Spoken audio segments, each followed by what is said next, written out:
Bismillahirrahmanirrahim. Assalamu alaikum, dear students. I am Razia Bashir from University of Education, Lower Mall Campus, Lahore. I am co-teaching the subject of General Biochemistry with Dr. Muhammad Tariq from Division of Science and Technology, Township, Lahore. Today I am going to discuss the topic of glucose metabolism. As in our previous lecture, we have discussed about the bioenergetics and metabolism. So today we are going to start our discussion on different metabolic pathways. The first thing that we will discuss is the metabolism of glucose. In the metabolism of glucose, major pathways which are involved include glycolysis, feeder pathways of glycolysis, which include all the main pathways through which we can generate glucose. Then we can have an alternate pathway for the metabolism of glucose, which is known as the pentose phosphate pathway. We will also discuss the fate of pyruvate, which is generated in the glycolysis. It can be processed through the fermentation or Krebs cycle.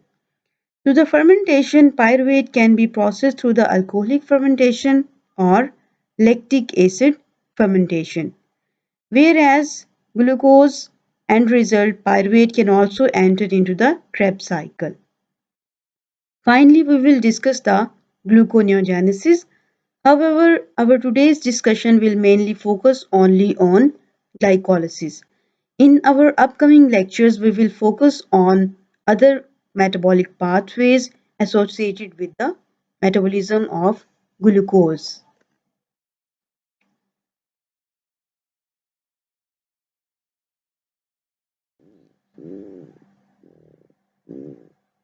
In our body, mainly the glucose is formed by the extracellular digestion of carbohydrates.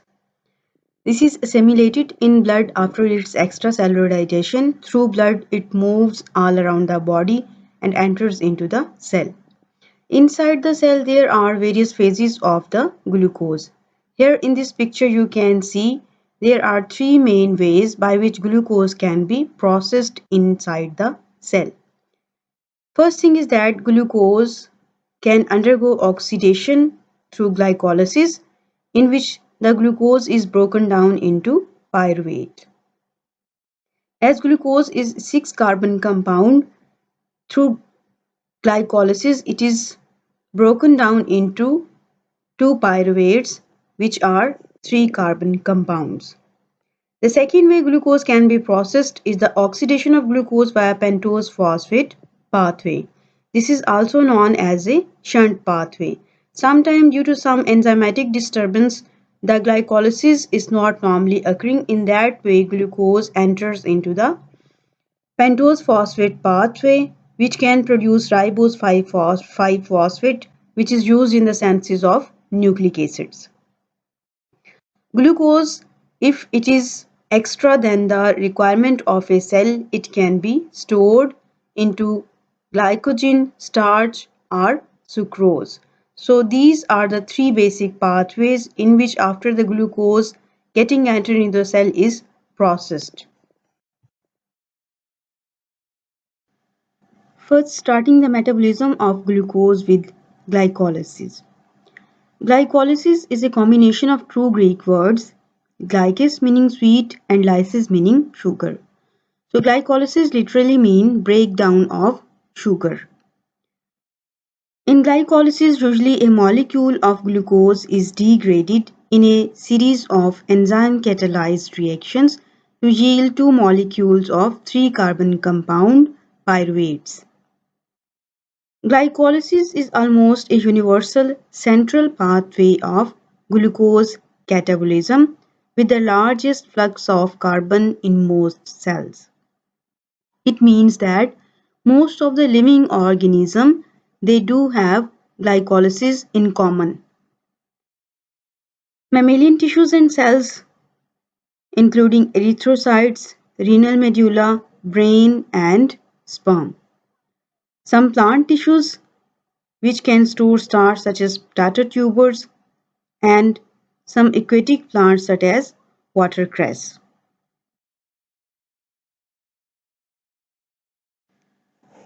Now coming to various phases of glycolysis. In terms of energy transformations, glycolysis can be divided into two main phases: the preparatory phase, which is also known as the energy acquisition phase. The second is payoff phase or energy yield phase. In cellular reactions, as the energy currency of cell is adenosine triphosphate, simply known as ATP. So the energy acquisition means in these phases most of the reactions they are catalyzed in the presence of ATP and they use ATP energy to be processed. While in payoff phase, which is also known as the energy yielding phase, it means in these steps the energy in the form of ATP is released. So starting with the preparatory phase, the first step of glycolysis is the conversion of glucose into glucose 6 phosphate, while in the second step, this glucose 6 phosphate is converted into an isomer, the fructose 6 phosphate. In the third step, this fructose 6 phosphate is converted into fructose 1,6 bisphosphate. So, in the next phase, this fructose 1,6 bisphosphate is converted into two different molecules by two pathways. First is the glyceraldehyde 3-phosphate and the second molecule generated by this is the dihydroxyacetone 3-phosphate. So in preparatory phase, a molecule of 6 carbon is converted into two molecules of 3 carbon. In this phase, as we said, this is the energy acquisition phase, which means that energy is utilized. So in the first step where glucose is converted into glucose 6 phosphate, a molecule of ATP is used.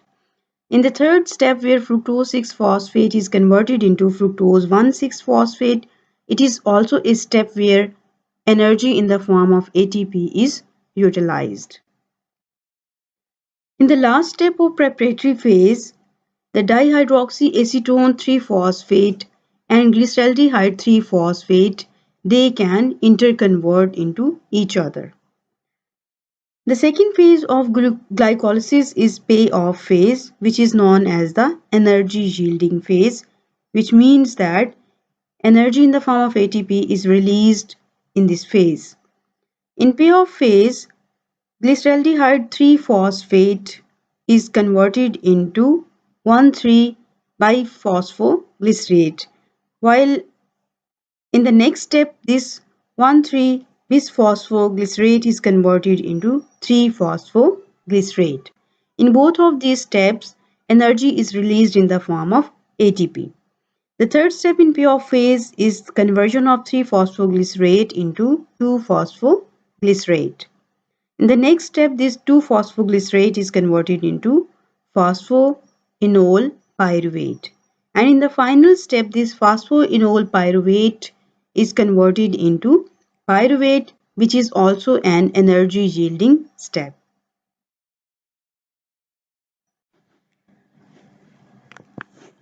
After having a layout of glycolysis, now coming to the detailed discussion on preparatory phase of glycolysis. As we said, the preparatory phase is actually an energy acquisition phase, which means that it is going to utilize the ATP stored energy. It will utilize ATP and break down this ATP into ADP, and this inorganic phosphate will be utilized in this step. However, the preparatory phase is simply the conversion of 6 carbon sugar into two molecules of 3 carbon. Starting with the first step in which glucose is converted into glucose 6-phosphate by breaking down ATP into ADP. This is the first priming reaction, which means that in this step glucose is phosphorylated by the enzyme hexokinase. In the second step, glucose 6-phosphate is converted into fructose 6-phosphate in the presence of enzyme phosphohexose isomerase. This is a reversible reaction which can be catabolized in the presence of same enzyme. In the third step, fructose 6-phosphate, by utilizing another ATP molecule, is converted into fructose 1,6-phosphate, which means that one more phosphate is added to the basic carbon chain. This is the second priming reaction, which means that one more phosphate is added into the basic chain. This reaction takes place in the presence of phosphofructokinase 1. The next step is conversion of fructose 1,6-bisphosphate through a cleavage step into glyceraldehyde 3-phosphate and dihydroxyacetone phosphate. This is actually a step in which the basic chain is broken down. In this step, cleavage of 6-carbon sugar phosphate to 3-carbon sugar phosphates occurs. So it is actually the generation of two molecules with 3-carbon chain. One is glyceraldehyde 3-phosphate and another is dihydroxyacetone phosphate. The enzyme which catalyzes this reaction is actually aldolase. The last step of preparatory phase is simply the conversion of dihydroxyacetone to glyceraldehyde 3-phosphate. Summing up the preparatory phase, here we have utilized one glucose molecule and two ATP molecules. We have produced two molecules of 3-carbon. One is the glyceraldehyde 3-phosphate and second is the dihydroxyacetone phosphate, which is also converted into glyceraldehyde 3-phosphate. So simply we have generated two molecules of glyceraldehyde 3-phosphate at the end of preparatory phase.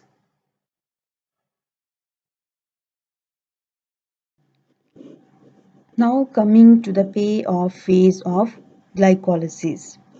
As the name indicates, payoff phase, it means this is the phase in which energy is released. The preparatory phase of glycolysis ends up with the production of 2-glyceraldehyde 3-phosphate, which enters into the payoff phase of glycolysis.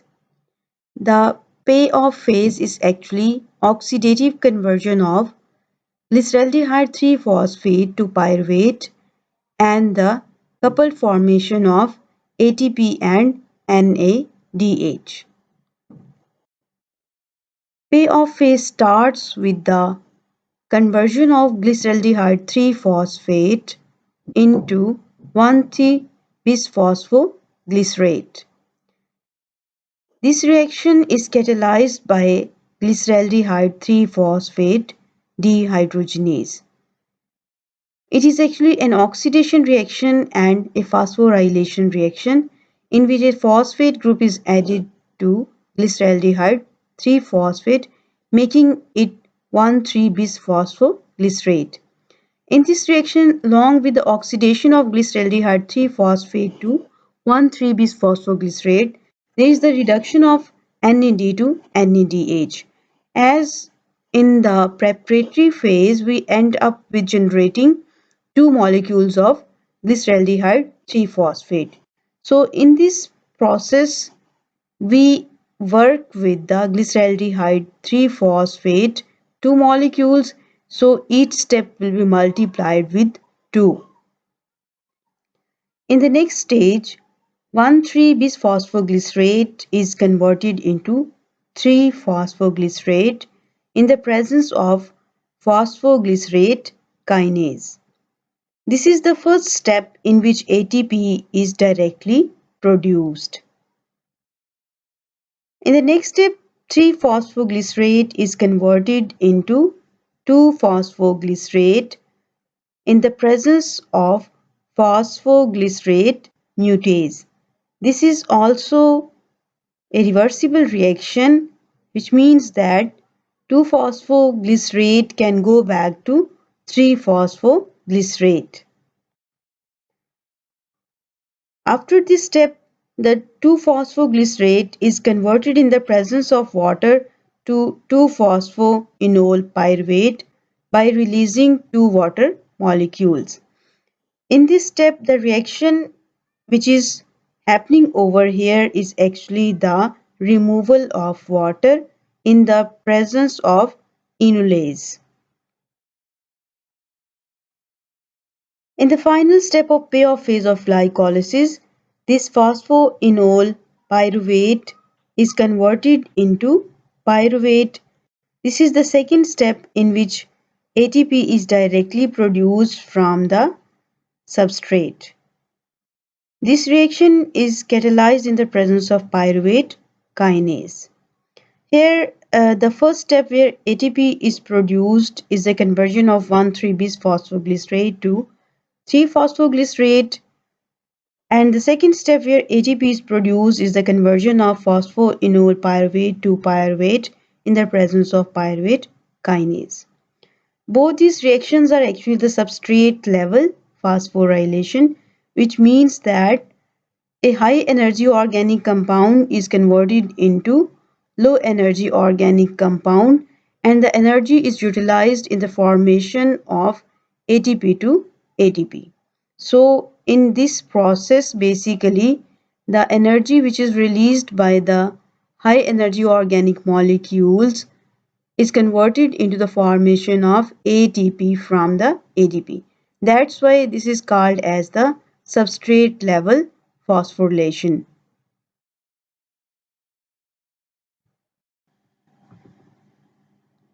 This is the overview of glycolysis. Glycolysis is usually called as substrate level phosphorylation. It means that here the simple organic molecules are used and they are converted into simpler organic molecules by the generation of ATP from ADP. Glycolysis takes place in cytoplasm of almost all living organisms. It has two phases, the energy investment phase and energy payoff phase. During the energy investment phase, glucose is converted into two simple molecules of 3 carbon by utilizing two ATP molecules. In the energy payoff phase, the molecules which are produced in energy investment phase are further oxidized and phosphorylated. However, they are converted into pyruvate. In that process, 4 ATP are converted into 4 ATP molecules. In that process, 2 NAD are reduced to NADH. So while talking about the overview of glycolysis, the net gain and loss is as follows. From 1 glucose, we get 2 pyruvate with the release of 2 water molecules. In the glycolysis, 4 ATP molecules are directly produced while 2 ATP molecules are directly consumed. So the net gain of ATP is the 2 molecules of ATP. In that process, 2 NAD are reduced into NADH. So this is the net summary of glycolysis.